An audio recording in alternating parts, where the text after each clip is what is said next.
Yeah, I think Zebre have disrupted Ulster quite well so far. That would have been the name of the game.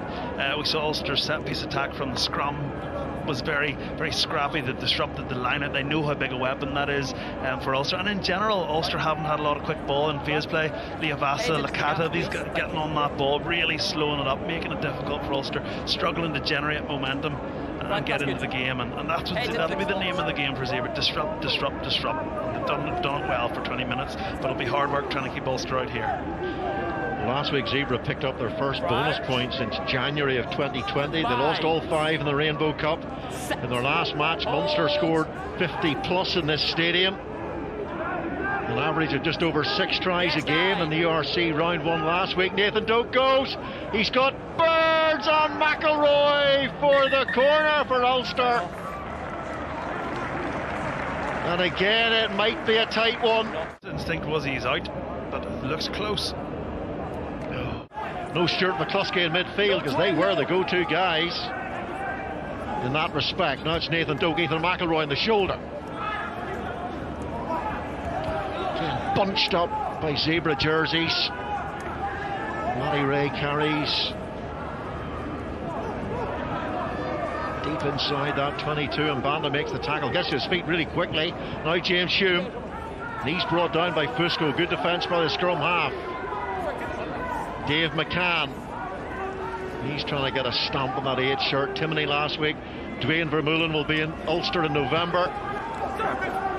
Started the last 2 games for the Springboks against New Zealand, and they won this morning against the All Blacks. James Hume, what a beautiful little pass.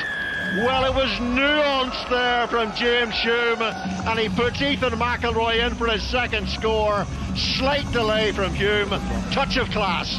On that overs line and just draws in a Zebre winger. I think it was to Julio. Thanks, Carlo. There it is, just turns him in, and lovely stuff. Krumov obviously wasn't communicating, getting his winger to stay out. You watch it, and just, it's such nice timing from James Hume. Ball in 2 hands.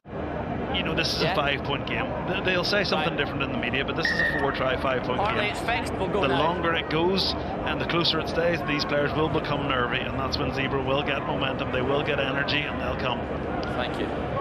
Yeah, when it comes to bigger games against Leinster, Munster, Clermont in Europe, if you're missing McCluskey and Vermeulen's injured, where do you go from there? What do Ulster do? That versatility that Jordy Murphy's talking about. And this is an area where Ulster have been so impressive in recent times. Zebre, to be fair to them, have defended well so far, but Rob Herring pops away around the corner. In comes Stuart Moore. Carlo Cana's worked so hard in defence, hasn't he? Here's Billy Burns. Now James Hume set up that excellent try for Ethan McElroy, but this time it's a poor pass. Might work out for Gilroy and for Will Addison. As always, he's in just the right place at just the right time and takes the little feeder ball from Craig Gilroy. Yeah, and fair play to Ulster. We spoke about them all working for them. We spoke about maybe having no plan B. Plan B, Billy Burns didn't look like he was expecting it. Hume looked like he'd overdone it a bit. Gets the ball just about away. I mean, nice little pass from Gilroy, but again, I mean, it's really, really soft stuff. It was Laloifi there, just gets a little bit narrow. You'll see it again. Doesn't trust that defence is coming inside. And then fair play to Addison, transfers that ball to the right hand, lovely handoff, and gets round for a good score. All good, Clara. To be fair, the defending for all of Ulster's tries has been pretty weak from Zebre. One off that simple first phase, scrum pass. The Australian international. Here's Alan O'Connor, little tip on for James Hume. Now on the outside, surely Will Addison. Floats it over to Craig Gilroy, and it's a poor pass. Now they'll flick from Gilroy. That's what led to the try from Will Addison. And Craig Gilroy has worked a little bit of magic yet again. Listen. Will ripple through this Ulster side after that. Just watch Will Addison bumping off the tackle here. But then when they go wide, lovely pass. Gilroy doesn't panic, and in support, it's James Hume. And doesn't James Hume do really, really well? There's the flick again from Gilroy. lovely stuff. Yeah, no, it's a bit wide up. But James Shim, he was the one that took that ball at first receiver off Alan O'Connor, give the pass to Will Addison, and then he gets back and look at the energy from here. He runs past a couple of players to get on that outside, and then when he gets there, lovely step, gets low and finished. Hands up! Hands up! Ulster could rack up a pretty big score in this last 20 minutes on the evidence of what we're seeing here. And here is try number 5 for Ulster. Just so low. This might actually be. Listen, I'm getting the penalty. Is that Timoney? Looked like Timoney there. See it again from this angle, but we said about the game being physical. He's just so low. I think it is Timoney, is it? But and we've seen him in the loose before last week. He's quick, but there it's just about body angle. It's all about body angle, but close to the line. Watch him come in. Watch how low he is. So like he's at the Zebre player's knees. I mean, it's physics. You cannot stop him.